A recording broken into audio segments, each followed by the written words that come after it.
के गुरु आयो ऐं गौरव से मता मता ऐं गौरव से मता मता जिंजू माऊ शीयणू आ मोट कैल मीयणू हिनन सदो बचो बचो ई तीर जग फुलगा जंग जंग जंगा मुई दितो जंगा भली तबेर कर करे ई धरती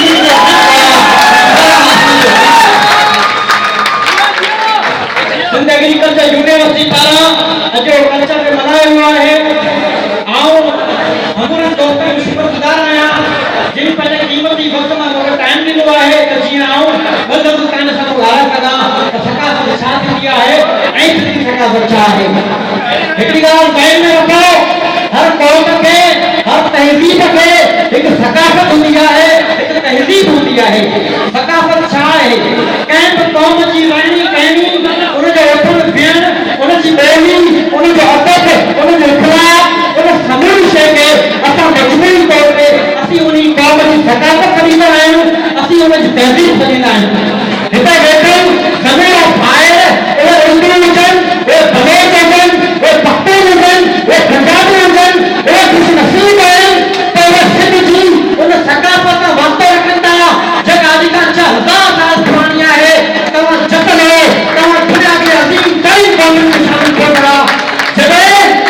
जॾहिं दुनिया में माण्हुनि खे कपिड़ा पाइण जो ढंग न हो जॾहिं इंसान उधारा घुमंदा हुआ तॾहिं तव्हीं उहे सिंधी हुआ जेके कपिड़नि में हलंदा हुआ तव्हीं वापार कंदा हुआ तव्हां तहज़ीब लिखंदा हुआ तव्हां दुनिया जी ज़िंदगी लिखी आया हुआ तव्हां इल्मु लिखंदा हुआ तव्हां अदब लिखंदा हुआ तव्हां वकील पैदा कंदा हुआ ऐं उन्हनि जी लिस्ट में शामिल आहियो तंहिं करे अचो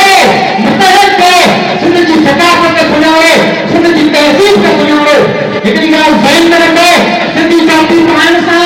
सिंधी अजरक पाइण सां अच्छो वॻो पाइण सां सकाफत कॾहिं नथी उजागर थी सघे असांजी सकाफत में असांजो अदब अची वञे थो असांजो इखलाक अची वञे थो असांजी हज़ारनि सालनि जी तहज़ीब अची वञे थी असांजो वजूद अची वञे थो शेख हयात अची वञे थो हमेशा अची वञे थो अची वञे थो कलमा अची वञे थो जीवन सेव अची वञे थो पंहिंजी सुबुह अची वञे थी ऐं उन जो उस्ताद मशहूर अची वञे थो दुनिया जो अजीब इंसान हुकुम मशहूरी में सकाफत जो हामी आहे ऐं उन जो पैदाइश आहे तंहिं करे अचो हिकु अहिड़ी सकाफत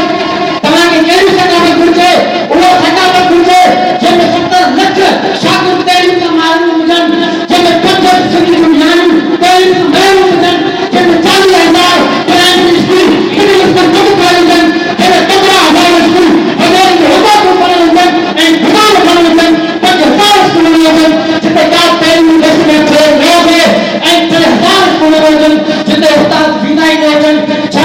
तव्हां हुन सकाफत जो हिसो पहुचणु चाहियो था हा या न पंहिंजा हथ मथे खणी ॿुधायो त छा तव्हां हुन सकाफत जो हिसो पहुचणु चाहियो था भेणो छा थी चवनि तव्हां हिमायती आहियो सिंध जा जंहिंमें 70 लख ॿार स्कूल था आहिनि तव्हां हिमायती आहियो सिंध जा जिते 5 करोड़ छोकिरियूं तइलीम खां ॿाहिरि आहिनि जिते कारे कारी जे नाले में न्याणियुनि जो कतलेआम कयो वञे थो जिते मुग़ल जे नाले में औरतुनि खे ज़िंदनि मां ॻोल्हियो वञे थो छा तव्हां हिमायती आहियो सकाफत जा कॾहिं बि न लतीफ़ जो वारिस शेख हयात जो वारिस जीवन सेव जो वारिस शाहद जो वारिस तोखे सिमर जो वारिस कॾहिं बि न शइ जो हिमायती न थी सघे छाकाणि असांखे दस्त ॾिनो वियो आहे इल्म जो अदब जो इखलाक जो तंहिं करे अचो हिकु अहिड़ी सिंध ठाहियूं जंहिंमें का मां दुख खां मजबूर थी पंहिंजा बचा निकिरे जंहिंमें का भली ऐं घर ताक़त समाज मजबूत का कनि थी कॾहिं मुंतशिर न कनि जिते जंहिं कौम जा MP ऐं MLA पूरियूं डिग्रियूं कननि में पाए जंहिं पाण खे असांजा नुमाइंदा नज़र आईंदा हुजनि असांखे इल्मु घुरिजे अहिड़ी सकाफत घुरिजे अहिड़ी तहज़ीब घुरिजे जेकॾहिं तव्हां पढ़िया लिखिया ऐं करिया त तव्हां दोजे कमरे जो ऐलान ॾींदा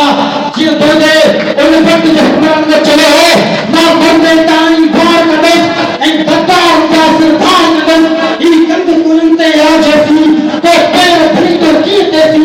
हिन धरती ते छा अमी आहे ही जिंदगी हू निकलनी आहे शर्फिजन जो कार अचे शर्फिज ते कान बयान अचे शर्फिज ते कान बयान अचे